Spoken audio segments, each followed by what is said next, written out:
Halo semuanya, balik lagi di cerita bareng. Kali ini gue bakal cerita tentang kehidupan kos yang astagfirullah banget. Walaupun aslinya gue juga astagfirullah berisik sih. Kalau misalnya bawa temen kuliah ke kosan pas siang-siang gitu ya, kayak kita ngobrol gitu di sela-sela jam kuliah gitu kan. Kayak kuliahnya kosong nih, kita ke kosan gitu kan sama teman-teman yang lain juga. Nih, sebelum gue mulai, coba dong kalian komen ekspektasi kalian ke kos-kosan itu kayak gimana. Supaya gue juga bisa ada masukan nih untuk cerita-cerita selanjutnya. Gue jamin semua ceritanya pasti seru banget di sesi cerita bareng ini ya. Tapi sebelumnya gue mau minta maaf nih buat teman-teman yang udah mau ngeluangin waktu buat tanya-tanya tentang kos ke IG gue. Makasih banget yang mau DM tanya-tanya.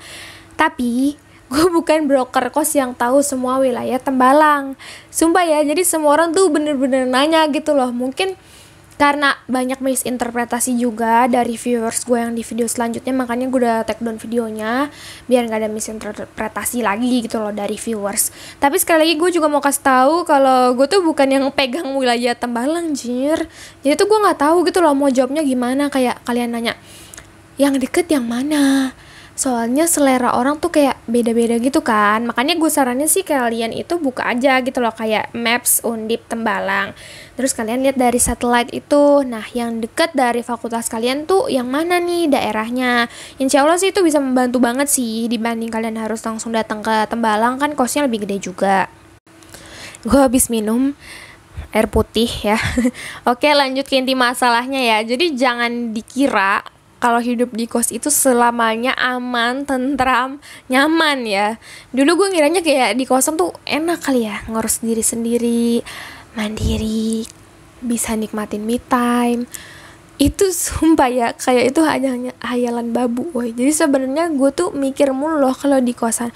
Bayangin nih, gue bangun tidur kan, sampai mau tidur lagi nih, gue mau mikir lagi nih mau makan apa hari ini. Karena kan kita nggak ada yang bantu masak kan, gak kayak di rumah. Jadi akhirnya karena gue bingung, adalah gue asal aja beli makanan, beli nasgor, geprek, fried chicken, dan itu hampir setiap hari boy. Makanya lah tiba-tiba si tumor jinak gue ini atau FAM, kalian bisa lihat videonya di video selanjutnya sebelumnya dari video ini.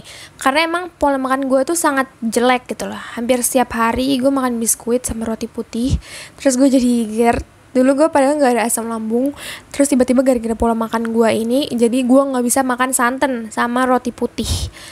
Nah, kan gue tadinya berharap kalau di kos itu bisa tenang gitu ya, abis kuliah seharian, capek gitu kan. Lu tahu apa? Kenyataan berbanding terbalik, bun. Jadi gue ada tetangga yang menurut gue tuh orangnya tuh kagak ada adatnya. Bener dah nih orang. Ini gue minta maaf ya kalau kesannya kayak ngomongin orang, tapi gue cuma pengen cerita pengalaman gue supaya kalian ada gambaran kalau nggak selamanya kehidupan di kos tuh enak-enak aja gitu. Jadi dia tuh sukanya teriak-teriak gitu loh pas jam kita tidur, bener-bener setiap hari. Jadi kan gue tidur jam 10, dia teriak-teriak main game, kayak teriak-teriak orang main game gimana sih, sambil nyalain speaker, nyetel lagu, main game sampai subuh, bener-bener ya. Jadi gue kalau mau ujian tuh sebenarnya agak senewan juga sama dia nih ya. Gue udah 1,5 tahun tinggal di kosan yang ini. Dia tuh di kosan gue yang kedua yang ada videonya itu di YouTube gue ini. Di kosan gue yang pertama gue nggak ada videonya karena gue nggak pernah ngetek di situ. Terus sumpah gue tuh emosi banget sebenarnya sama dia. Belum lagi alarmnya itu nggak pernah dimatiin. Gue sampai mau gebrak kamar dia loh. Tapi gue sabar-sabarin aja lah ya. Ya emang bocahnya kayak begitu, apa adanya dah. Emang kurang aja gitu loh. Makanya mungkin dia gitu perilakunya. Kurangnya tuh bukan kurang gila ya. Maksudnya kurang menghargai waktu tidur orang gitu loh. Jadi pas kita istirahat, dia kagak istirahat coy. Nih gue ada cerita lagi. Kan waktu itu kan awal-awal corona kan, jadi tuh gue tuh emang masih nungguin dijemput sama bapak gue dari Bekasi. Nah di situ tuh sisa gue sama dia sama maknya dia gitu. Karena kan gue kan waktu itu kan pas corona itu kan kayak suka masak-masak gitu kan, walaupun masak-masaknya cuma telur doang. Karena gue nggak bisa masak coy, dan gue juga agak-agak kurang serk gitu loh masak di dapur kosan. Nah jadi dia ini tuh ngestok semua barang makanan di kulkas. sampai orang lain alias gua kagak kebagian naruh barang, saking banyaknya barang dia yang dimasukin di kulkas. Nah gua kan ada lagi nih, gue kan niatnya kan ngebersihin tempat alas kompor gitu kan. Tahu nggak sih yang hitam-hitam itu yang buat naruh panci? Nah gue tuh rendem tuh, gue rendam itu pakai cuka. Tujuannya kan biar bersih kan. Gue kasih stiker pakai sticky note sih sebenarnya, kayak please jangan diangkat dulu, biar masaknya juga nggak jijik kan kalau misalnya alas kompornya itu bersih. Soalnya emang kalau sisa makanan itu paling sering jatuh ke alas hitam itu dan jadinya kan bergerak kan, jadi kurang bersih gitu. Kalian rasa mau masak juga kan. Tahu nggak sih gue diapain? Coba lu tebak gue diapain sama dia. Terus tiba-tiba dia nge-WA gue dong.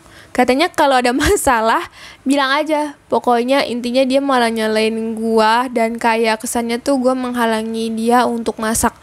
Padahal gua rendem itu alas kompor bukan jam makan ya. Jadi kayak ya udah pasti dia nggak akan masak di jam itu. Nah, entahlah sumpah sebenarnya tuh banyak banget sih, tapi durasinya agak kurang ya saya nanti kalau di section selanjutnya lah ya. Nah, itu bukan hanya di kos cewek aja. Nah di kos cowok gue ada cerita juga. Jadi dia ada orang gini kan, dia tuh sukanya tuh nelponin orang, tapi nelponin orangnya tuh pakai speaker gitu loh, pakai speaker. Jadi tuh dia tuh kayak ini kan misalnya 24 jam nih, 24 jam waktu kita, 12 jamnya dia nelpon orang coy. Jadi kayak nelpon cewek A B C D E F pakai loudspeaker.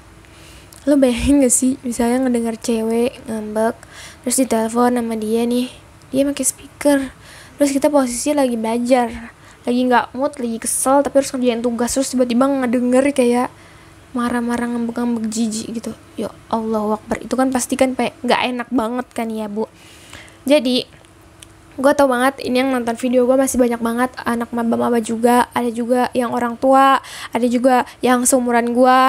Jadi sebenarnya kalau misalnya kalian tinggal di tempat yang komunal gitu ya, gue sarannya tuh kalian untuk mengerti jam-jam dimana orang itu tidur, jam-jam dimana orang istirahat, dan juga kalian harus menghargai privasi dan ketenangan orang. Jadi kita tuh sama-sama saling enak gitu loh ya. Jadi kayak di lingkungan yang tempat kita tinggal juga adem ayem gitu, rukun. Nah gitu teman-teman ya. Jadi kalau di kosan itu harus benar-benar sabar-sabarin sih sebenarnya, karena nggak semuanya orang itu baik gitu sesuai apa yang kalian pikirin. Bukan baik sih, maksudnya nggak sesuai apa yang kalian ekspektasiin. Kayak di kosan tuh kayak adem ayem, gak semuanya kayak gitu ya. Tapi ada tetangga kos gue juga yang baik, yang suka kasih gue makanan. Waktu itu gue suka dikasih makanan loh, kayak dikasih salad buah, dikasih risol, dikasih oleh-oleh dari kampungnya gitu kan. Tapi ada juga orang-orang yang kayak suka curi makanan, jorok, berisik, arogan gitu kan. Jadi gue pernah ya waktu itu kan gue survei kosan kan. Pas gue naik ke kamar-kamarnya gitu kan, gue kan diajak sama yang jaga kosan gitu kan, kayak buat muter-muter gitu. Nah gue lihat di bak sampahnya ada bacaan don't be stupid, manner please. Jadi kayaknya tuh ada yang suka buang sampah sembarangan, jadi kayak nitip di bak sampah orang itu. Jadi mungkin si penghuni kamar itu juga marah gitu, makanya dia pasang begitu. Jadi nggak semua kosan sebenarnya tuh apa yang kayak gue ceritain ya, kayak zong kayak yang gue ceritain. Tapi ya pasti di semua kosan ada orang yang kayak gitu loh, tipikalnya nggak ngenakin gitu loh. Jadi gue sebenarnya mau cerita aja gitu loh, biar ada gambaran kalau nggak semua kosan itu menurut apa yang terbaik yang kalian pikirin. Jadi sebenarnya kembali lagi kita kan ini kan sesi gibah ya saya. Jadi gue maaf banget nih kalau ngambilnya dari cerita pribadi, karena gue kan gak mungkin dari cerita orang gue bawa lagi dong ke cerita gue gitu kan. Apa sih, gak jelas sumpah dah. Makasih dah buat yang udah dengerin.